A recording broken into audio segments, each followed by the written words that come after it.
जिल्ह्यात एका रुग्णालयात डॉक्टरवर जीवघेणा हल्ला झाल्याने एकच खळबळ उडाली।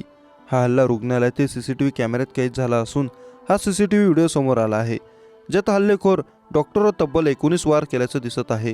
मन विचलित करणारे हे दृश्य आहे। नाशिकच्या पंचवटीतील सुयश हॉस्पिटलमध्ये ही घटना घडली असून इथे डॉक्टरवर हल्ला करण्यात आला आहे। कैलास राठी असं या डॉक्टरांचं नाव। व्हिडिओ तुम्ही पाहू शकता की डॉक्टर खुर्चीवर बसले आहेत। समोर एक व्यक्ती उभी आहे। या व्यक्तीने मागे हातात कोयता धरला आहे। डॉक्टर फोनवर बोलण्यात व्यस्त आहे। ही संधी साधत व्यक्ती कोयता काढतो आणि डॉक्टरवर सपासप वार करत जातो। सुरुवातीला तो मानेवर वार करतो, त्यानंतर गळ्यावर वार करतो। असं करत सपासप 19 वार तो करतो आणि नंतर तिथून निघून जातो। डॉक्टर त्याचाच रक्तबंबाळ अवस्थेत पडलेला दिसतात। इतके वार केल्यानंतरही सुदैवाने डॉक्टर जिवंत राहिले। त्यांना उपचारासाठी रुग्णालयात दाखल करण्यात आलं असून त्यांची प्रकृती चिंताजनक आहे। डॉक्टर राठी हॉस्पिटलमध्ये असताना एक व्यक्ती त्यांना भेटण्यासाठी आली। त्यावेळी डॉक्टर राठी आणि त्या व्यक्तीमध्ये यांच्यात बोलणं झालं। काही वेळाने पुन्हा दुसऱ्या कॅबिनमध्ये दोघेही चर्चा करण्यासाठी गेले। त्या दोघांमध्ये पुन्हा वाद झाला। त्यावेळी या व्यक्तीने कॅबिनची कडी लावून धारदार कोयता काढून डॉक्टर राठी यांच्या डोक्यावर तसेच मानेवर वार केले अशी माहिती आहे। देशात दिवसेंदिवस गुन्हेगारीच्या घटना समोर येत आहेत। अनैतिक संबंधातून हत्या, आत्महत्या तसेच खुनाच्या बातम्या समोर येत आहेत।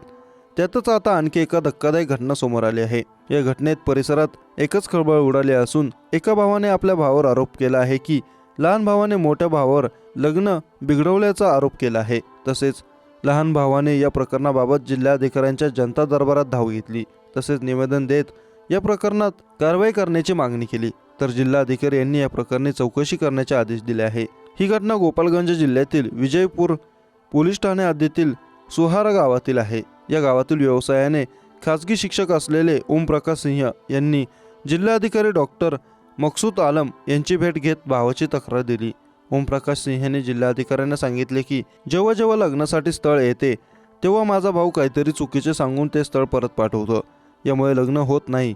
तसेच माझ्या भावाने एकदा नाही तर अनेक वेळा असे कृत्य केले आहे, त्यामुळे मला कोणताही मार्ग दिसत नसल्याने मला न्याय मिळावा म्हणून मी जिल्हा अधिकाऱ्यांकडे धाव घेतली।